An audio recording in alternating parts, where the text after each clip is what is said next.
saw in the previous slide, there are about 400 or 500 of them that we know of, and lots of them are pretty standardized in terms of their shape. These are actually all from France, but the ones in Britain are similar. And I did a lot of work in the 1980s on temples in France, so that's hence this illustration.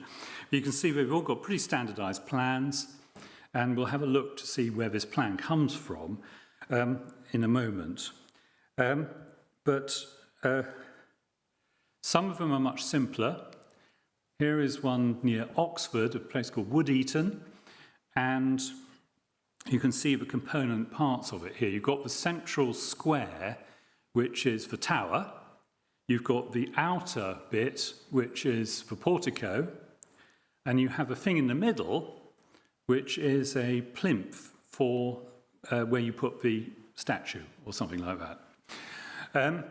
But what's interesting about Wood-Eaton is that we know from the excavations is that it just started out as the inner square.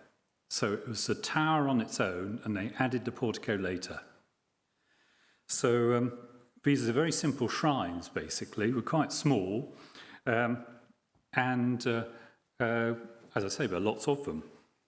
What's odd, though, is that they're not all dedicated to the same god. Now, here is a list of god names. One is in France, in Gaul, and the other is in southern Britain. And what you can see there is there are certain sites, if you take Britain on the left, there are certain sites where there are lots, like Sulis, and these are all dedications to this goddess from Bath. Now, I guess many of you have been to Bath, and we'll come back to Bath before too long. But Bath is one of the biggest, most important temple sites in the whole of Roman Britain. And it's got lots of dedications to Sulis, and Sulis means the all-seeing eye in Celtic, and it's related to Minerva. So we can translate some of these, but as you go down the list in terms of numbers, you can see an awful lot of them are only mentioned once, and there are lots and lots of temples that are just that dedication.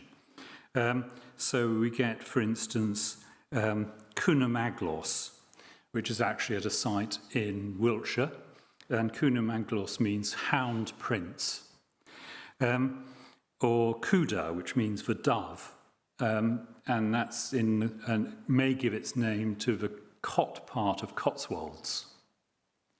So these names are quite persistent, and some of them do survive to the present day. Epona is the horse goddess and mother goddess as well. So you can see that a lot of these, despite the standardization of the temples, they've all got lots of different dedications. And the selection of gods in Britain is different from the selection of gods in Gaul. That's the other thing too. So we're dealing with really local deities. For the most part. It's not a big pantheon. It's not really the same as what's going on in Italy and Greece, where you've got Jupiter or Athena or Aphrodite, whose worship is spread widely over many, many locations. It's not the same. It's very, very localized. And the thing that we can compare it with best is if you go, say, to Cornwall or to Wales and look at the dedications of Christian churches, there are lots and lots of local saints. And that's the surviving equivalent to what was going on in the Iron Age and Roman period. Well, now, this isn't, of course, in Britain or in Hampshire. It's in Athens, and this is the Acropolis. Now, there's always been a big argument amongst archaeologists as to how did the plan of the temples that we've got in Britain originate? Where does it come from? And famous archaeologist Sir Mortimer Wheeler, who I guess many of you might well have heard of or read his books, he, amongst others, suggested in the 1920s and 30s that, in fact, the temple plan or temple design in Britain was derived from Greek practice, as you can see here on the Acropolis.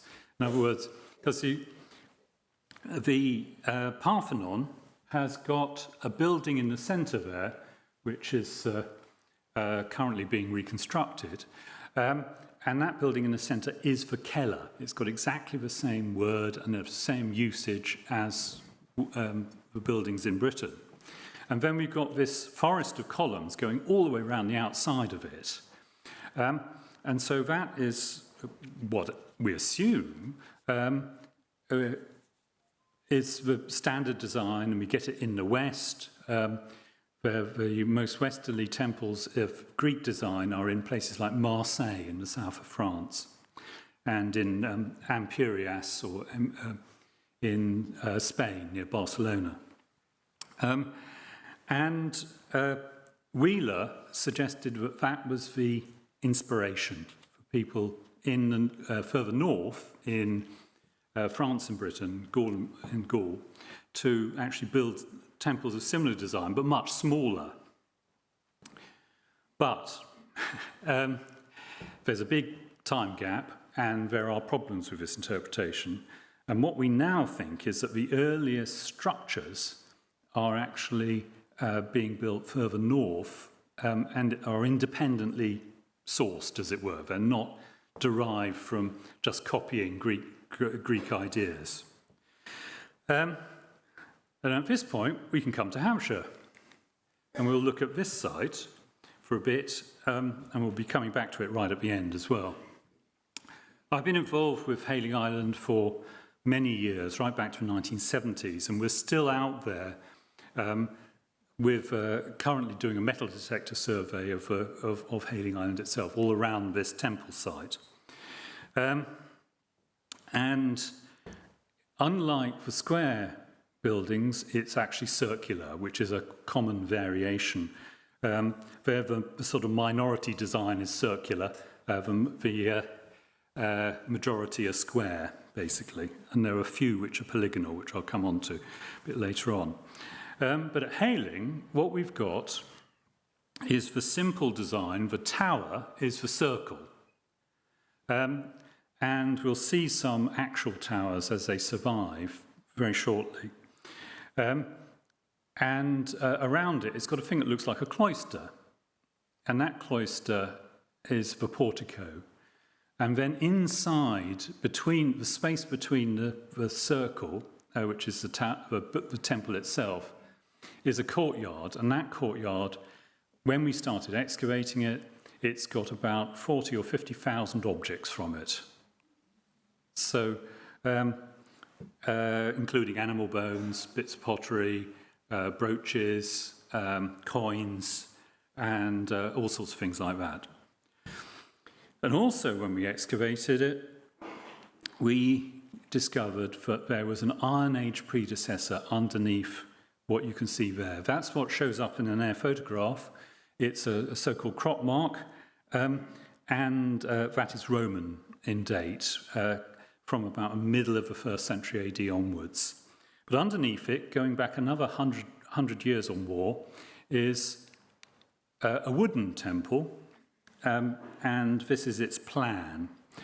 Now, I need to be brief about its sequence, but it gives us information about the origins of the architecture. The first phase, which dates to the middle of the 1st century BC, can you see it? Yes, is the rectangle here in the middle. The second phase, which dates to just about the turn of the millennium, in other words, sort of 1 AD, is this circle here, and that is actually the origins of the circular Roman building. It's the Iron Age predecessor to it. So it starts out as a rectangular structure inside a courtyard, and then it develops into a circular building also inside a courtyard. The first one might have been open air, might have been an open air enclosure, and then they have a circular building with a roof. They create an actual temple. Now, if you bear that in mind, let's look at another site in Hampshire, which is Danebury. Danebury is not so far from here, and if you've never been to it, I urge you to go. It's a really, really interesting site. Big Iron Age hill fort, which is readily available with a car park. You can go and visit it and all the rest of it. And it was extensively excavated in the 70s and 80s by Barry Cunliffe. And in the centre, he found a open-air, rectangular or squarish set of buildings, the biggest of which is almost the same size and, roughly speaking, the same sort of date as Hayling. And then there were some smaller ones as well, here.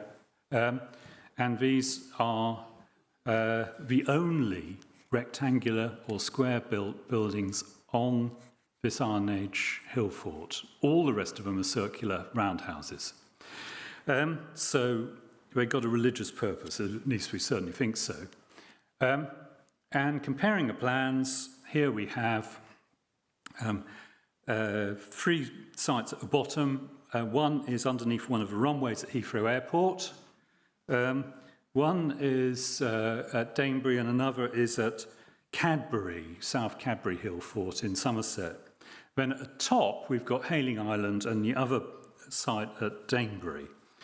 And they all date to the 1st century BC, and Danebury in particular is possibly early 1st century BC. And on the other side of the channel in northern Gaul, there are a few other sites which are similar. This is one near Amiens and Arras, at Vendée-Capli, and the black outline in the centre there is the Iron Age phase, and then it's got a Roman temple on top of it. Now, these are all earlier than anything in the south of France. In other words, we think that far from Greek influence percolating northwards into northern Europe, that they originate the idea of having structures at temple sites, and it's an Iron Age invention, as it were, or Iron Age architectural development. And they're either circular or square, and this is our reconstruction of Hayling in the very early, either very late 1st century BC or very early 1st century AD. And it looks like a roundhouse, but it's got all these thousands of objects, which no roundhouse normally has. And it has obviously got a Roman temple over the top of it. Clearly it's got these origins which link it to being a house for the god. That's what we think it looks like. The post, here is actually probably wrong. We now think that it was actually a standing stone. In the Iron Age, people used standing stones. Now, that doesn't mean to say they worshipped at Stonehenge, although, interestingly, there's more Roman pottery from Stonehenge than there is from any other period combined, which is quite interesting, but put that aside for the moment. All these sites with standing stones were much, much earlier, but they did reuse some of them in the Iron Age. And we know that there's a couple of standing stones in Gaul and with Celtic inscriptions on them, for instance. But this building, in effect, at Hayling, is substantially made out of wood, and we'll see what goes on in it before too long. But at the time of the Roman conquest, Hayling was there. It wasn't burnt down by invading Romans. In fact, it was in an area in the south of Britain where the local people had asked the Romans in to help with the conquest on their behalf. So it was friendly territory. And not too long after the conquest, we have a Roman building being constructed, and this Roman building ends up being a tall tower. So it's rather different. It's got the same plan, but it's taller. And that's quite interesting too. They obviously have the desire to build something that's quite tall, but doing it in wood is probably not easy. But doing it in stone is something that was possible. And so we see developments in the architecture. And the figure at top right is actually from near Strasbourg, and it's a goddess called Romano-Celtic, and she is holding in her left hand a circular temple. And in her right hand, she's got a staff with another temple on the top of it. And that circular temple has got a very tall roof, and it's got a raven on the top of it. We think it's a raven at any rate. That's almost certainly the shrine to the goddess in that particular case. That's lower, but with a tall roof. So Hayling Island gives us some really important clues as to the origins in the Iron Age, the fact that things continue into a Roman period, but that things change. That with Roman ideas, we get developments in architecture and that sort of thing. And there are sites on the other side of the channel, in Loire Valley, for instance. The one on the right is at Entrain and is almost identical in size and shape and design and everything like that. And in southwest France, we have tower temple sites. The one on the left is in Périgueux, and the one on the right is not far from Périgueux. It's a place called La Régale. La Régale, in fact, is almost exactly the same dimensions as Hayling in terms of the ground plan, and therefore the tower that we have done in our reconstruction drawing a few slides ago is based on this temple, which is a corner of a chateau for the Hachette family of the bookshops. That tower on the right, the windows are all modern. There are no windows in the original. There's a doorway, which was obscured by the modern building. And as you can see, the one on the left, that's got no windows in it either. So these are tall, dark towers. And you do wonder quite how they operated inside.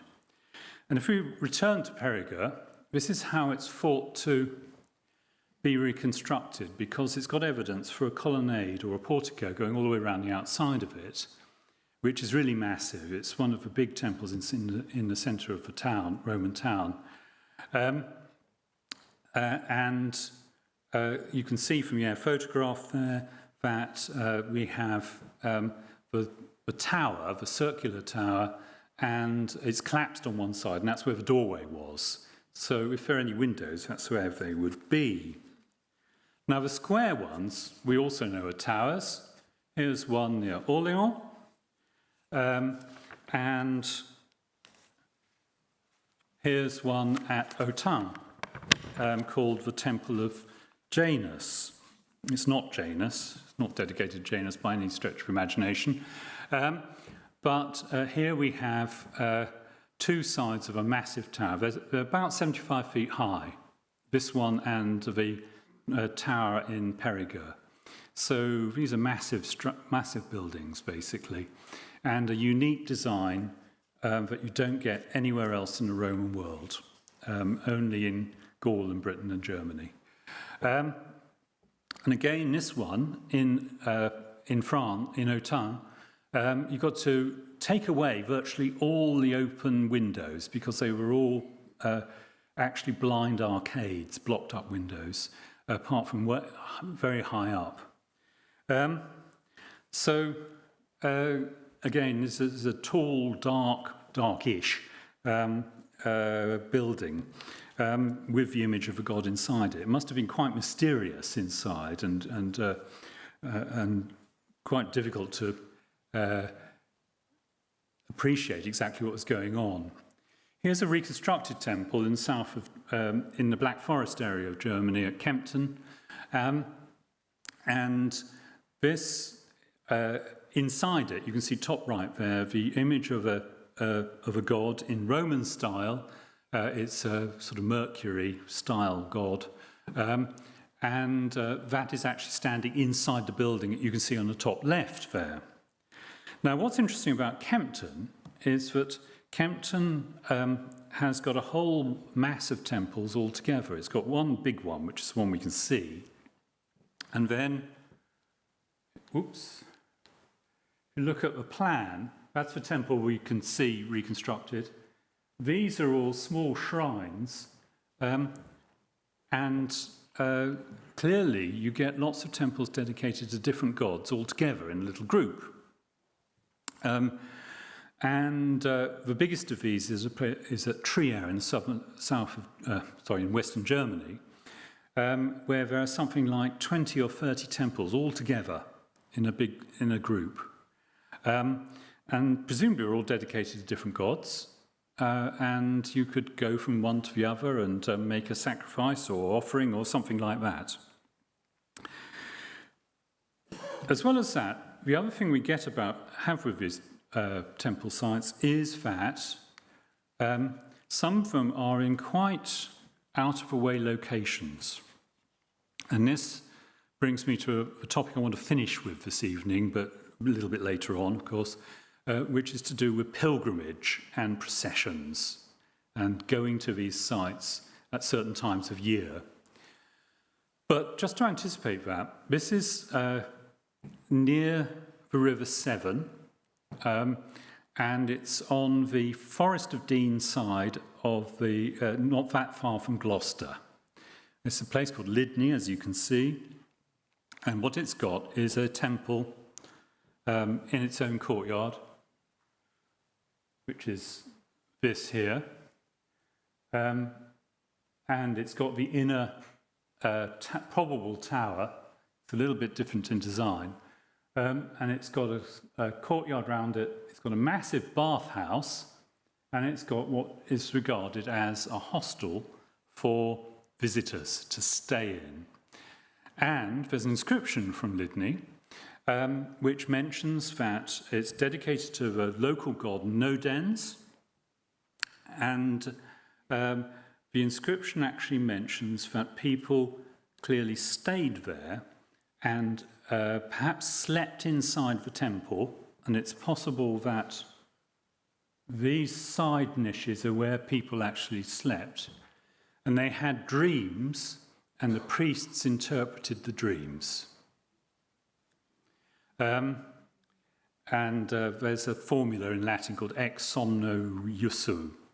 As a result of having a dream, they'd made a dedication to the god. And we think this is a healing shrine, overlooking the River Severn. It's got a view of the River Severn down the valley. And that people came, stayed in the hostel, and that massive bathhouse, which is every bit as big as a civic bathhouse in a Roman town.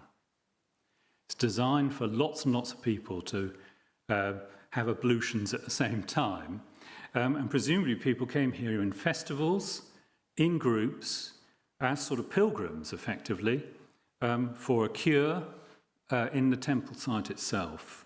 So it's a bit like going to Epidaurus, or in Greece, or to Eleusis, perhaps. You go out from somewhere, end up at this place, and you go for a cure or for a conversion or for some sort of religious experience as a result of making offerings or having a dream or something like that. So that's really interesting. It gives a real insight into what's going on. And a similar site, in many respects, is Bath. Now, if you go to Bath today, it's a town. It's it's a big city, really, isn't it? But in the Roman period, it was a temple with a few houses around it. it wasn't a proper town, although eventually it did have a town wall, had a wall and that sort of thing around it. In the centre is the temple site, and on one side of that temple is a spring. And the spring is a hot spring, as I'm sure you all know from Bath. And the spring, of course, was there first. It's a geological feature. And so they build the temple in a particular relationship so that the spring is to the southeast of the temple itself. And people came to worship at this temple to Sulis Minerva, the goddess I've mentioned before, and they also made offerings into the spring. There's something like 12,000 Roman coins from that spring when it was emptied and excavated in the 1980s. And there are a large number of very interesting other objects as well, including offering vessels, bronze pans for making offerings and that sort of thing. But crucially also curses made out of lead with inscriptions on them. And these curses were given or were thrown into water as a result of people making a dedication to the goddess and then saying something like, I curse whoever stole my cloak. They're usually quite trivial things like that, not murdered my husband or something like that. I curse the person who stole my cloak to not have rest until they return it to the goddess. That's the sort of formula. And there are curses from other places in Britain as well. The nearest one to here was found in the River Hamble, and is dedicated to Neptune, and is in Fareham Museum, or rather was in Fareham Museum, because Fareham Museum has closed, which is a big scandal, in my opinion, but that's another matter altogether. I don't actually know where this quite interesting curse tablet is. It ought to be on public display. Anyway, returning to Bath. Bath has these curse tablets, which again give us a real insight, a really important insight into what's going on. But people go to these sites. They may go to Bath for healing cure in the hot water in the spring, in the bathing facilities there. And a big swimming pool is built there, which is what you go and see when you go to Bath. That is a Roman period swimming pool, which is quite unusual. And you go for to get healed, perhaps. The interesting thing about the wooden reconstruction that you can see in the top right there is the way that Bath has always been thought of is that it's a classical temple. It was excavated in the 18th century to start with, so it's been known for a very long time indeed. And at that time, archaeologists couldn't conceive that a temple was anything other than classical. They always restored them as classical temples.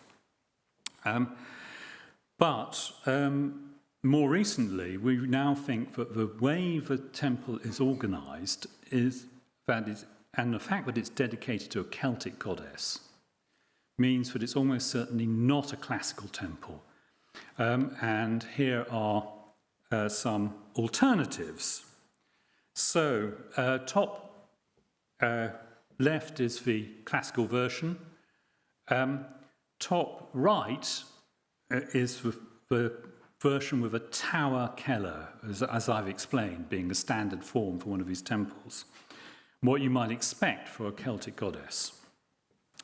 Bottom left is it with a classical version with the portico around the outside, which we've definitely got evidence for, excavated at Bath, and then the full Monty, as it were, the full Romano-Celtic design at bottom right is the tower keller with the portico around it, and that's the one I prefer, personally. And it's a so-called mixed design in architectural terms, which I won't go into any more details about, except to say that there are various other examples of it, mainly big temples in usually in cities or on suburbs of cities, in places like Trier, which was one of the capitals of the Roman Empire, in Avenches, which is the one for black and white drawing there, which is in Switzerland, or Tongeren, which is now in Belgium, which is bottom left, which is just got this wonderful model of a temple in the same sort of design as we think Bath actually looked like.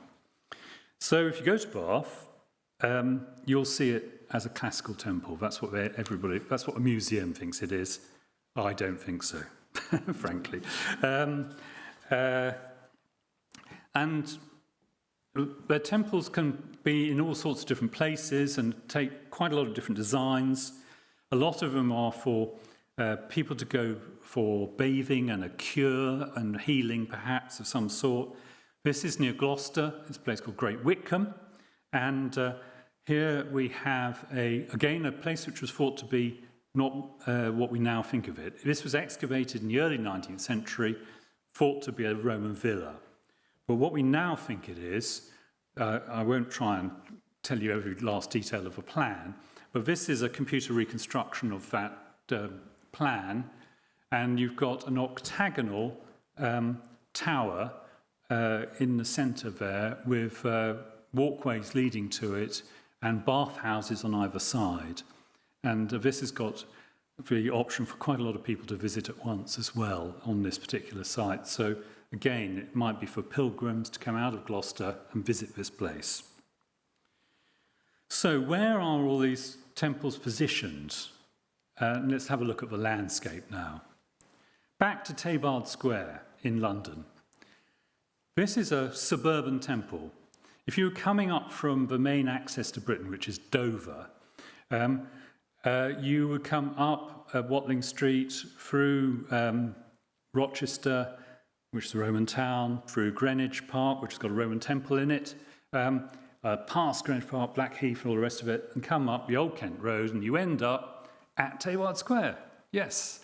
And here is a temple on the corner junction of two Roman roads, just before the road turns north and has to go over London Bridge to get into the City of London. And that's a Roman bridge in origin. So this temple is positioned in a highly significant geographical location. It was almost certainly at Tabard Square there are two temples and maybe even three. So it's quite a big sort of collection of buildings together. And outside many Roman towns in Britain, there are important temple sites, and people used to walk out to them to make offerings and that sort of thing. This is just outside St Albans. Now, St Albans, again, if you want to see a Roman town and a fantastic museum with lots of Roman stuff in it, it's well worth going to. Really, really interesting place. The present-day town of St Albans is on top of where the Roman cemeteries were on the edge of a Roman town. So the location of ancient and modern St Albans are two different places.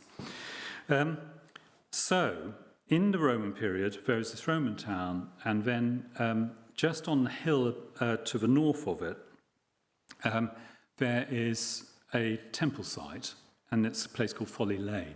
Now, Folly Lane's really interesting for a different reason, in that it has a burial underneath it. And it's a burial of an Iron Age prince of some sort, right at the end of the Roman period, more or less coinciding with a period of Roman conquest in AD 43. And this fantastic burial site was then converted into a temple site so that people could come and worship maybe the ancestors or something like that. And the outdoor offering point, which is that there, where the altar was when it was a temple, is actually the burial place underneath. So if you make an offering and then pour the sort of wine or whatever, or blood perhaps from a sacrifice, onto the ground, it trickles down into the burial underneath. That's quite interesting too. So that's an example of a town's temple, basically. And St Albans has got temples inside the town as well, right in the centre too, so they link together. Villas had temples too. This is, again, a place which is well worth going to see. It's an English heritage site in Kent at Lullingston, and just on the hillside, just above the temple, that's above the villa, is this, which is, well, now our friendly design, the Romano-Celtic temple, and it has underneath that building a cellar with 2 Roman coffins in it. Again, that is a place where, as it were, the ancestors, the people who lived in the villa, were buried, and then it becomes a temple site on top for worship. Another famous villa, which is a National Trust site, Chedworth. Again, very well worth going to see if you've never seen it, or, well, even if you have seen it, go again. But surrounding Chedworth are 1 octagonal, 2 square, and possibly a 4th temple, all within easy walking distance of this parent villa. And the villa has got a lot of accommodation. It's as if it catered for pilgrims, for people visiting. So villas weren't always what they seem, and they do have provision for worship of these in terms of Celtic religion. Quite a lot of sites, though, are on hills. This is a well-known site, and it's got a place called Ewley in Gloucestershire on the Cotswolds, and it's on the finds from it are in the British Museum on display in the Roman Britain Gallery. And Ewley Temple's in a high place. It's near an old Iron Age hill fort, and it hasn't got much settlement nearby. It actually, people have to come in from a distance. And Ewley has also got 100 or more lead curses. So people used to go there in order to curse their neighbour for stealing stealing a goat or whatever it is. So this is what you might regard as a quite obscure place in the heights of the Cotswolds, not easy to get to. And it's obviously got this interesting function.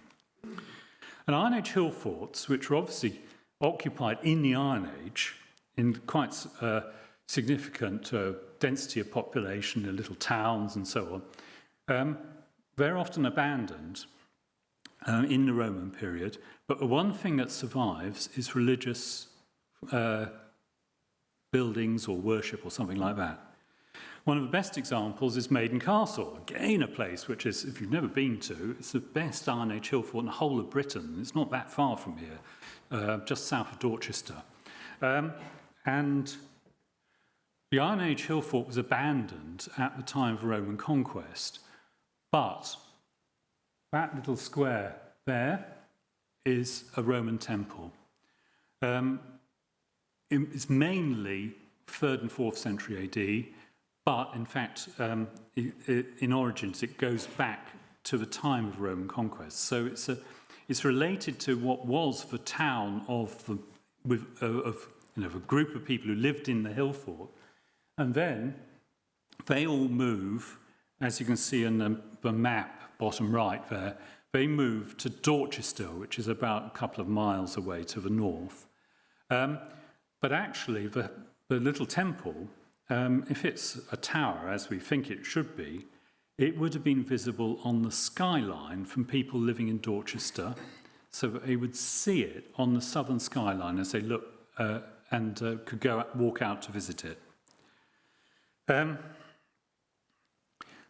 Another couple of examples of positioning of temples. Here's a little Iron Age hill fort, rather small, and it's got a temple inside it, Shanktonbury Ring, on the South Downs in Sussex. and there are two buildings here. There's the temple itself in the centre, then just below it there's a circular, or rather polygonal building, and that has got probably 300 or 400 pig skulls inside it. And these were offerings from sacrifices, which were then put in this subsidiary building. Another temple site, Breen Down. Breen Down is near Weston-super-Mare. It juts out into the Bristol Channel. Very evocative site, well worth walking along. And at the landward end of Breen Down is a small Romano-Celtic temple on its own, but dominating the seascape here. And in fact, there's another temple which overlooks the sea not so far from here, which is at Weymouth. This is Jordan Hill, just to the north of Weymouth. It's quite a big temple site, and it's just, if you look at the lower photograph there, that is the view from the sea. Imagine all the houses out away, and instead we've got a tower temple in the middle of where the houses are. It overlooks the sea. And if you turn round, what you look at is Portland Bill and Weymouth Harbour. So this was overlooking one of the major ports on the south coast. And Jordan Hill is not that far from Dorchester, so it's probable that people came out from Dorchester to worship at Jordan Hill.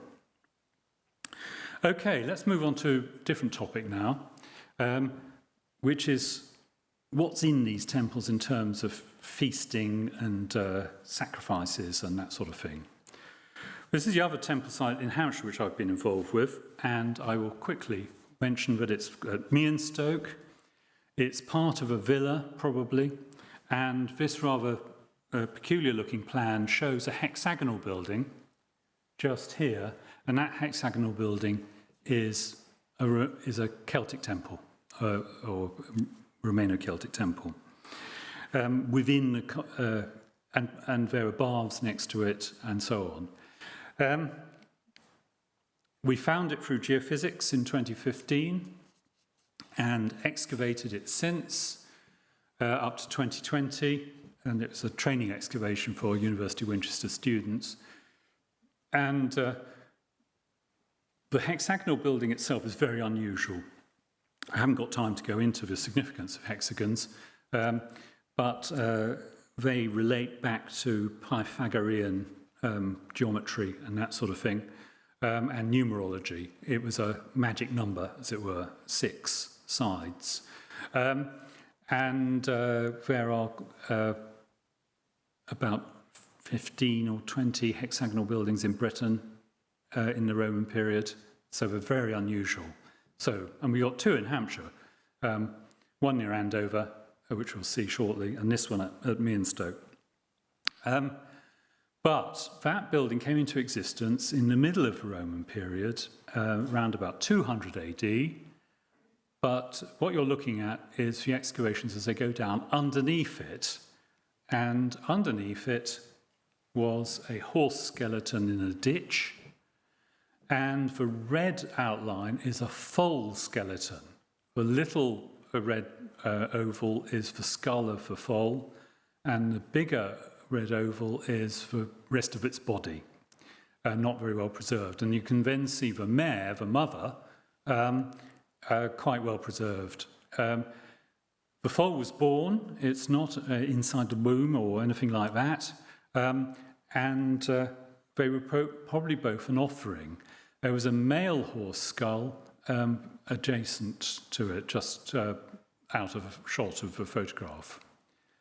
Another view of the horse skull. And the foal and the adult are, in effect, positioned as if the foal is suckling. And it's shown on Roman sculpture. That's what you've got at the top right there. And shown on Iron Age coins as well, which top left. And we think this is associated with the goddess Epona, the horse goddess, the mother goddess associated with horses, and also with the Roman army, interestingly enough. Well, I haven't got time to talk indefinitely about sequence, but basically to say that we have this, right at the end of the Iron Age, at the beginning of the Roman period, we have a ditch. We have evidence for feasting, lots of animal bones. We have evidence for sacrifice of horses, maybe, and their deposition of the skeletons in the ditch. And then there's a half built over the top of it, of where the skeletons are. And then later on, that half gets surrounded by the hexagonal building. So it's all open air until about the end of the 2nd century AD, when they built this hexagonal structure over the top of it. So there's a remarkable and really interesting sequence of events going on here. And they knew the position of the horse skeleton because it's right in the middle of the hexagon. And that's what you can see there. The dotted circle is where the half is. Triangle is where the male horse skull is. The green oval is the female horse skeleton, and the foal is beside it.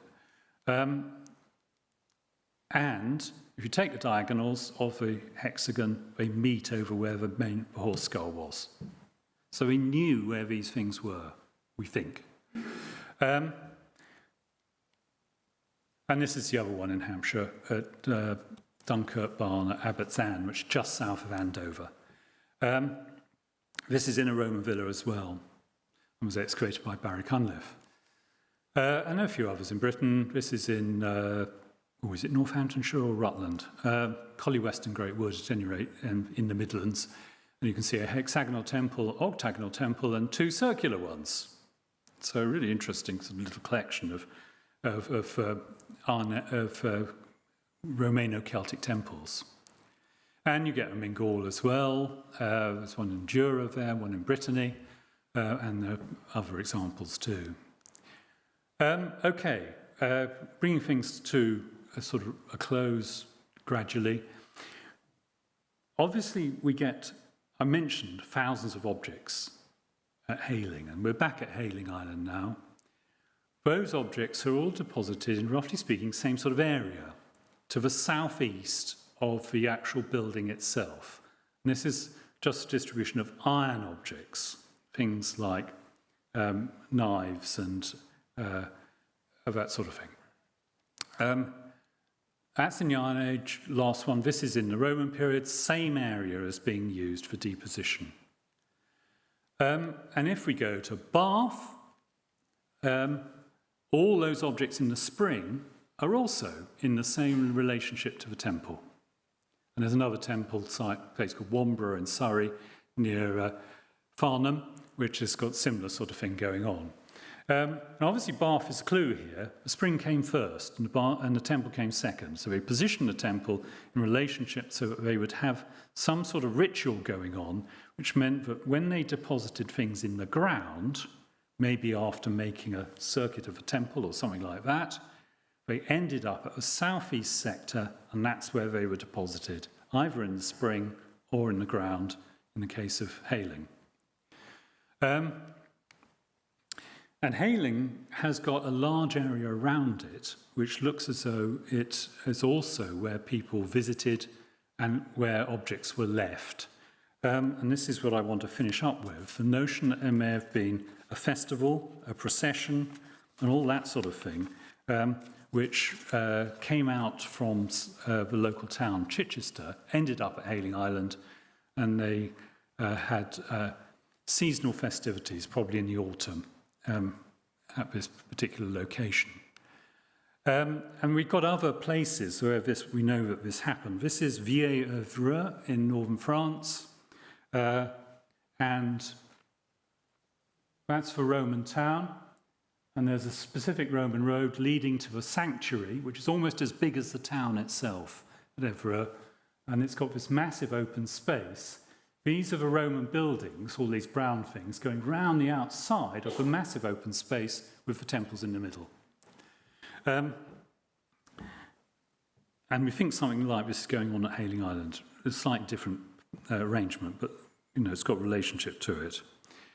Now, the other thing is that we can use GIS, that's Geographical Information System plottings, to see what's going on at Hayling. If we restore the Hayling Temple as a tower 10 metres high, well, that's sort of rather more than this roof here, and if you stood on the roof, you can see Chichester.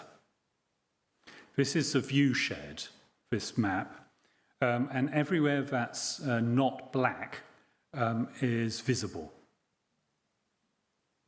And that includes Chichester. And indeed, when we were digging at Hayling, you could see Chichester 12 miles away, or so. You could see the spire of the cathedral. So clearly there was something going on about relationship between the two.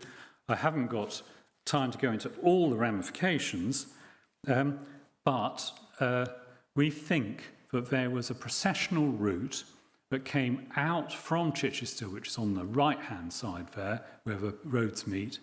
It goes up to this place, which is another little temple called Funtington, and it is called Funtington. It's got a Latin name. Funta means fountain in Latin.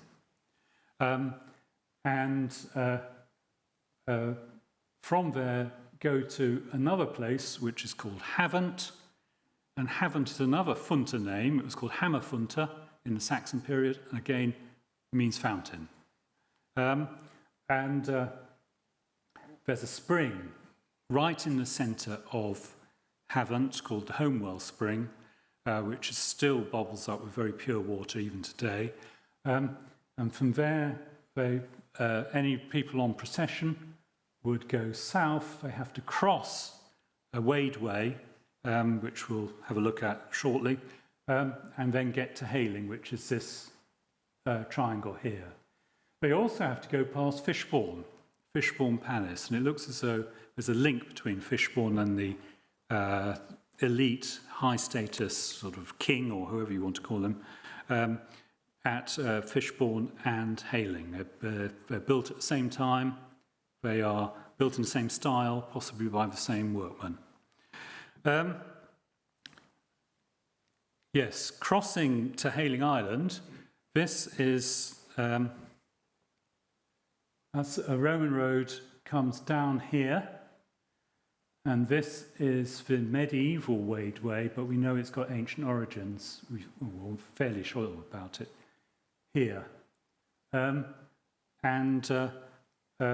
That's a sort of interesting problem for people crossing to Hayling Island until relatively recently, of course. So Hayling was regarded as a sacred island, at least we think so. And these maps show the distribution. These are Iron Age gold coins. There are over 300 of them. They're one of the biggest collections of this sort of thing from anywhere in southern Britain. That's the temple site itself. So stretching half a kilometre or more out from the temple, they're not just a scatter by people ploughing in medieval times and more recent times. These are people who come over to Hayling and have deposited valuables in the ground, spreading for hundreds of metres out from the temple site itself. And there's been this metal detector survey, which has hopefully recovered vast numbers of these, because the farmer wants it all removed to avoid looting, which is, interesting issue. But clearly Hayling was a place, a destination. It was an important location related to Chichester, and people went there to make offerings and that sort of thing. They may also have made curses, they may have sacrificed animals and all that sort of thing. These are some of the coins and other objects which are recorded by the Portable Antiquities Scheme. And was it a festival? The animal bones suggest that it was taking place in the autumn, early autumn. So it corresponds with Samhain, which is one of the Celtic festivals of the year. And was it, as it were, a place for a seasonal festival? Now, this inscription is nothing to do with hailing. It's all to do with somewhere in Greece called Andania. And it's a wonderful, long inscription, which is a tiny extract. Let me read some of it, because this may be what's going on in all sorts of temple sites throughout the ancient world. The organisers, that's a hieroi, must not allow anyone to have a tent in a rectangle greater than 30 feet, and they must not put skins or hangings around the tents. In other words, it's got to be low-key, it mustn't be too ostentatious. Things which one must not have in your tent. No one shall have couches in the tent or silverware worth more than 300 drachmas. Otherwise, the extra must become the property of the gods. And that's a really interesting one, because that's where maybe some of the stuff at hailing in the ground, that's where it's come from. Concerning the artists for the dances, the hieroi must appoint each year Orlos and Kyphros players to perform in the sacrifices and the mysteries. And those appointed in advance must perform for the gods. So people came and there was a music and all the rest of it. Hence, it's Glasto, but, ancient. And as my very last slide, something has happened there more recently. The farmer at Hailing is very keen on the excavations and on recovering material from the site. And he lays out the temple site, as you can see in the big photograph there, in plants, mainly in sunflowers, because he runs a sunflower farm. And these sunflowers grow and people visit. And 2 years ago, it was in the sun, not rather appropriately, on the top right, but people were going into the sunflowers to visit this temple site, amazingly, and strip off. Neo-paganism, as it were, had come to Hailing Island. It was still a place of pilgrimage, but for somewhat different reasons. Here we see something, not surviving from ancient times, but the archaeologists, namely me and other people who work with me, have managed to revive this site. The farmers run with it, and now we have people visiting it as if it was a religious site. Thank you very much.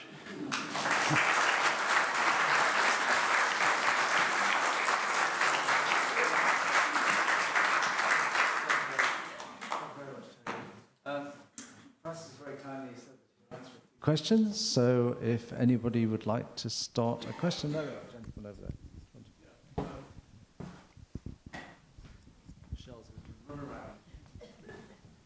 Thank you.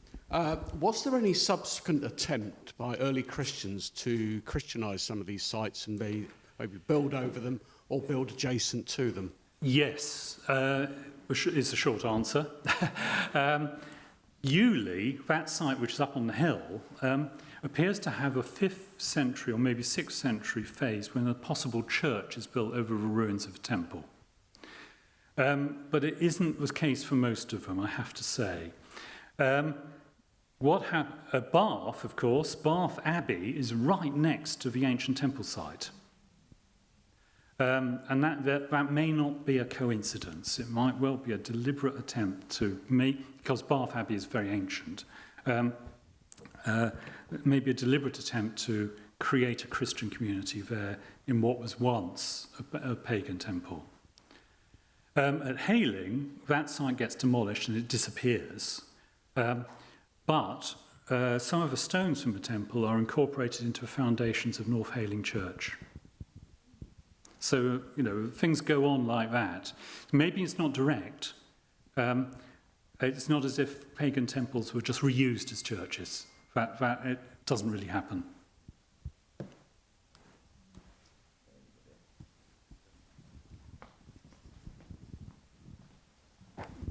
It's a great talk. Thanks very much.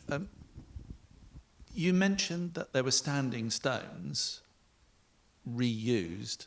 Were they in place or had they been moved from somewhere else? They've usually been moved, but there is one near Poitiers in France which has got the keller of a Roman temple built right round it, so it's right in the middle. It occupies the entire space of the inner part of the temple, and that's in its original position. So we clearly thought that that was a stone worth worshipping and then incorporating into a temple. But generally speaking, stones are moved around. And of course, what you get here in Hampshire are sarsen stones, which are glacial erratics, which have been pushed from further north to the south coast. And they get used as, that's what's used at hailing. They're set up again and that sort of thing. And one final question for the lady at the front. Thank you.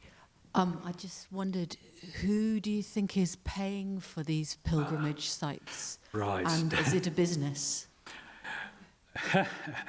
That's a really interesting question. There is patronage. And the patronage, I think, for hailing comes from the people who lived at Fishbourne. In other words, it's people like Togedubnus and Verica, the Iron Age leaders who go on into the Roman period, and were obviously very wealthy. Mearnstoke is a sort of villa site, so the people who owned the villa probably paid for the temple structures there. But Andania, for instance, that inscription, and others from Greece do mention that people were collecting money at temple sites. And there were temple dues and things like that. And they emptied money boxes in order to pay the priests and things like that. So, yeah, there were collections and collective efforts and that sort of thing as well. Thanks, Tony. So if you bear with me, we're going to whiz through centuries now, because we're very fortunate in having a professor of modern history who is our a fellow trustee to give a vote of thanks. Thank you, Adrian. I shall be very brief because I can see you all sitting there thinking, gosh, when we can get home and warm up. Historians, well, first of all, it's just to say, isn't it gloriously transgressive to be discussing pagan rituals in a Baptist chapel, especially given the last slide, you know. Anyway, but I was going to say that, you know, we, as historians, love the phrase continuity and change.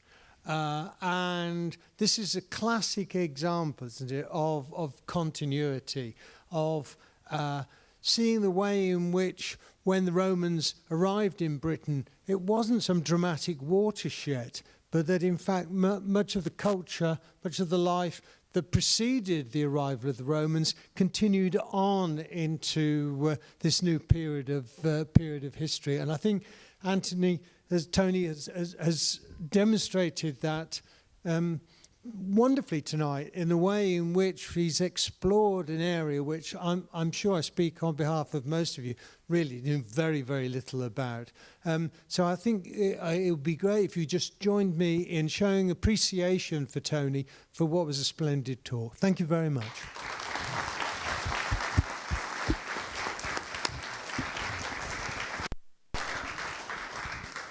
Thank you, Adrian. Thank you, Tony, for a fascinating talk. Thank you all very much for coming and supporting us. We do appreciate it. And we will look forward to seeing you on the 21st of February when we have another amazing speaker for you. And all it remains for me to say is thank you again for coming and supporting us, and have a very safe trip home. Thank you.